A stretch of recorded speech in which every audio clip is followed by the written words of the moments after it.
फिल्मी किस्से बाय राकेश में आपका स्वागत है। 29 दिसंबर राजेश खन्ना की बर्थ एनिवर्सरी होती है।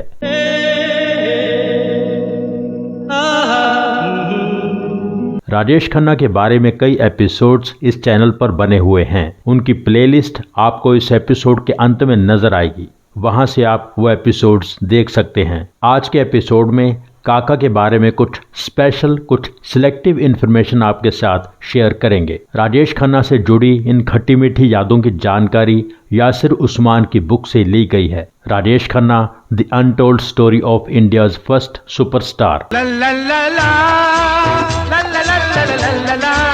1970 के दशक के शुरू में हमारे देश की प्राइम मिनिस्टर श्रीमती इंदिरा गांधी बहुत ज्यादा फेमस थीं। बहुत नामी मराठी लेखक दिलीप चित्रे ने राजेश खन्ना के बारे में एक आर्टिकल लिखा था, द करिश्मा ऑफ राजेश खन्ना। उसमें उन्होंने लिखा था कि आज की तारीख में अगर कोई प्राइम मिनिस्टर के करिश्मा को सर पास कर रहा है तो वो है राजेश खन्ना। ये आर्टिकल दिलीप चित्रे जी ने 1971 में लिखा था। उन्होंने लिखा था कि लाखों लोग राजेश खन्ना को देखने के लिए घंटों इंतजार करते हैं। बाद में यही ऐसे यूनिवर्सिटी ऑफ बॉम्बे ने सिलेबस में शामिल किया था। आप क्या जाने मुझको समझते हैं क्या, मैं तो कुछ भी नहीं। 1971 में बेंगलोर में स्टेट लॉटरी ऑर्गेनाइजर्स ने राजेश खन्ना को इनवाइट किया lucky winning lottery number announce करने के लिए। लेखक जावेद अख्तर कुछ स्क्रिप्ट्स डिस्कस करने के लिए राजेश खन्ना के साथ ट्रेवल कर रहे थे। उन्होंने बताया था कि शायद मैं ये मंजर कभी दोबारा देख नहीं पाऊंगा। वहां राजेश खन्ना को देखकर 50,000 लोगों की एक्साइटिंग और सरप्राइजिंग आह भरने की आवाज मुझे सुनाई दी। जाहिर था स्टेट लॉटरी का वो इवेंट बहुत कामयाब रहा। उस दिन बेंगलोर की सड़कें खाली थीं। सब लोग राजेश खन्ना को देखने के लिए जमा हो गए थे। राजेश खन्ना ने इस दिन को याद करते हुए कहा था कि मुझे लगा मैं नेक्स्ट टू गॉड हूं। उस दिन राजेश खन्ना अपने ही मन के अंदर भी सुपरस्टार बन गए थे। इतने लोगों का प्यार देखकर राजेश खन्ना की आंखों में आंसू आ गए थे। इस कदर प्यार इतनी बड़ी भीड़ का मैं रखूंगा कहाँ, मैं तो कुछ भी नहीं। नवीन निश्चल ने बताया था कि एक बार मैं ताज होटल में एक वेडिंग रिसेप्शन पर गया था। मैं एंटर कर रहा था और राजेश खन्ना वहां से बाहर आ रहे थे। मजे की बात यह थी कि राजेश खन्ना के साथ ही लगभग हर कोई बाहर की तरफ ही आ रहा था। उन्हीं दिनों राजेश खन्ना ने अपने एक इंटरव्यू में कहा था, किसी फिल्म के प्रीमियर पर जब स्टार आता है तो उसके साथ कई कारें आती हैं, पर जब मेरी कार आती है तो लोग दीवाने हो जाते हैं। This is mass hysteria. मुझे अपनी इस तरह की कामयाबी से डर लगता है। आखिर इंसान हूं, कब तक अपने आप को रोक पाऊंगा कि इन सब बातों का असर मेरे दिमाग पर ना हो।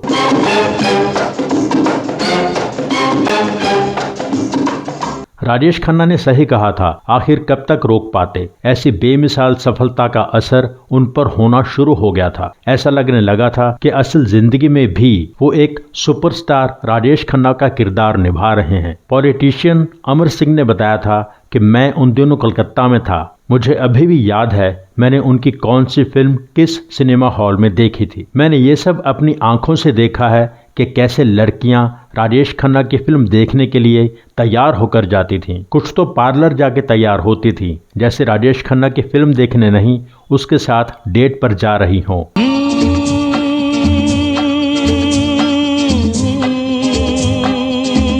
लेखक सलीम खान ने बताया था कि एक बार एक फिल्म मैगजीन ने एक कवर स्टोरी की संजीव कुमार के बारे में। उसमें लिखा था संजीव कुमार एक सीरियस एक्टर है और उनके निभाए कई तरह के किरदार ये साबित करते हैं। इस बारे में मैगजीन ने कई फिल्म पर्सनैलिटीज से बात की थी, उनमें सलीम खान भी थे। सलीम खान ने भी संजीव कुमार की तारीफ की। राजेश खन्ना ने जब वो मैगजीन पढ़ा तो अपने ड्राइवर को भेजा सलीम खान को बुलाने के लिए। सलीम खान वहां पहुंचे तो राजेश खन्ना अपनी इंपोर्टेड कार के बोनट पर बड़े स्टाइल से बैठे थे और उनके हाथ में वही मैगजीन की तरफ इशारा करके राजेश खन्ना ने सलीम खान से पूछा, तुमने ये कहा? सलीम खान ने हाँ में सिर हिलाया। काका ने कहा, तो तुम सोचते हो संजीव कुमार बहुत अच्छा एक्टर है? सलीम खान ने फिर हाँ में सिर हिलाया। काका ने पूछा, और मैं? सलीम खान इस सवाल पर शॉक्ड रह गए क्योंकि राजेश खन्ना की बात इसमें कहां से आ गई। मैगजीन की कवर स्टोरी सिर्फ संजीव कुमार के बारे में थी, किसी कंपैरिजन के बारे में नहीं थी। राजेश खन्ना ने फिर पूछा, तुम क्या सोचते हो, मैं अच्छा एक्टर हूं या नहीं?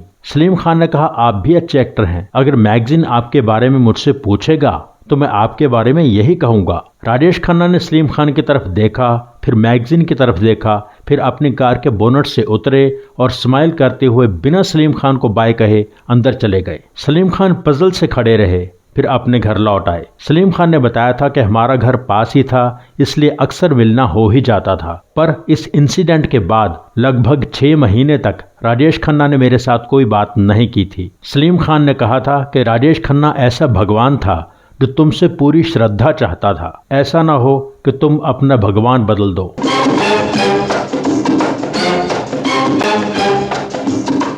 फिल्मों का लगातार सफल होना राजेश खन्ना के दिमाग पर हावी होने लगा था। किसी दूसरे एक्टर की तारीफ सुनना उन्हें पसंद नहीं था। उन्हें अपने फैंस और साथियों से पूरी लॉयल्टी चाहिए थी। उनका घर आशीर्वाद, जिसे खन्ना दरबार कहा जाने लगा था, वहां हर शाम उन लोगों की हाजिरी जरूरी थी जो काका के साथ काम कर रहे होते थे या करना चाहते थे, खास करके निर्माता और निर्देशक। पार्टी देर रात 2 या 3 बजे तक चलती थी। जब तक राजेश खन्ना सोने के लिए नहीं जाते थे, बाकियों में से कोई भी पार्टी छोड़कर नहीं जा सकता था। काका और अंजुम हिंदू के एपिसोड में आपको बताया था कि काका जब घर पर नहीं होते थे तब सारी फोन कॉल्स प्रशांत रॉय अटेंड करते थे। प्रशांत रॉय काका की टीम का, उनके घर आशीर्वाद का बहुत इंपॉर्टेंट हिस्सा थे। प्रशांत ने बताया था कि काका जी ये बात नोट करते थे कि कौन उनके दरबार में रेगुलरली आ रहा है, कौन नहीं आ रहा।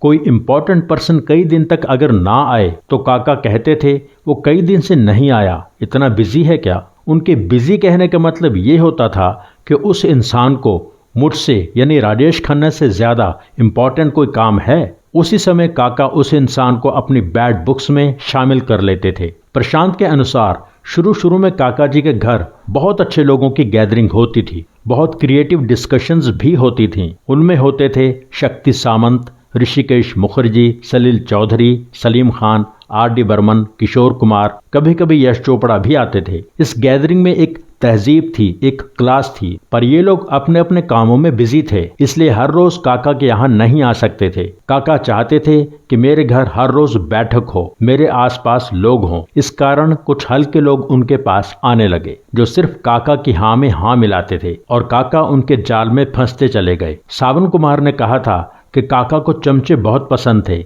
इसलिए कई थर्ड रेट अनसक्सेसफुल पीपल उनके पास आते रहते थे और उन्हें गलत सलाह देते रहते थे। काका की प्रॉब्लम ये थी कि जिन निर्माता निर्देशकों के साथ काका की सफल फिल्में रहीं, काका चाहते थे कि वो लोग सिर्फ उनके साथ ही फिल्में बनाएं। सलीम खान ने बताया था कि मैंने और जावेद ने काका से कई बार कहा कि आप 10 प्रोड्यूसर्स की फिल्में कर रहे हैं, ये कैसे पॉसिबल है कि वो लोग सिर्फ आपके साथ ही काम करें, पर काका ये समझना नहीं चाहते थे। राजेश खन्ना ने कहा था कि लोग मेरी फिल्म देखने इसलिए आते हैं क्योंकि वो मुझे देखना चाहते हैं। ये बात बहुत हद तक सच थी। काका को और उनके कई फैंस को भी ये लगने लगा था कि काका की कोई फिल्म फ्लॉप नहीं हो सकती। 1972 के मिडिल में फिल्म रिलीज हुई दिल दौलत दुनिया, जो बहुत बुरी तरह फ्लॉप हुई। काका की लगातार सफल फिल्मों के दौर में ये पहली मेजर फ्लॉप थी, पर उसके बाद बावर्ची ने थोड़ा बहुत संभाला।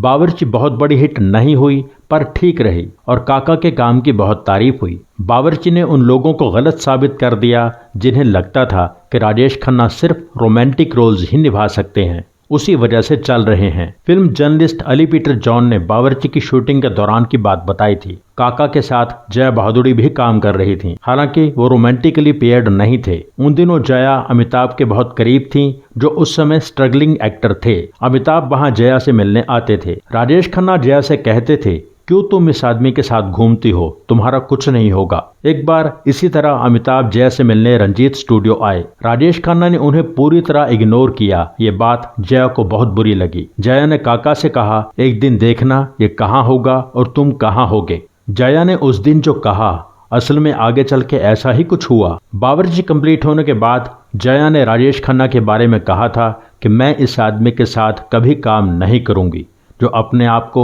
जवाहरलाल नेहरू समझता है।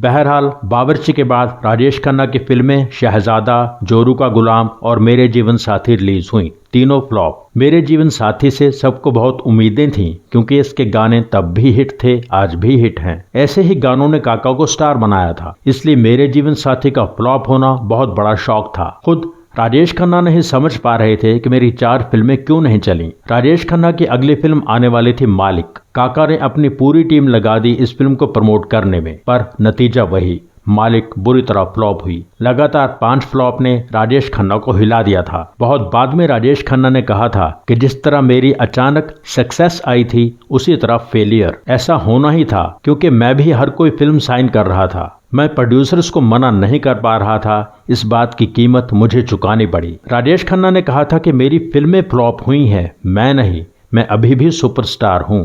ये काका ने उन लोगों को गुस्से में जवाब दिया था जो कहते थे कि राजेश खन्ना का स्टारडम खत्म हो गया है। सच ये था कि फ्लॉप फिल्मों की वजह से राजेश खन्ना की मार्केट पर कोई फर्क नहीं पड़ा था। वो अभी भी हिंदी फिल्मों के नंबर 1 स्टार थे। लोग उन पर पैसा इन्वेस्ट करना चाहते थे।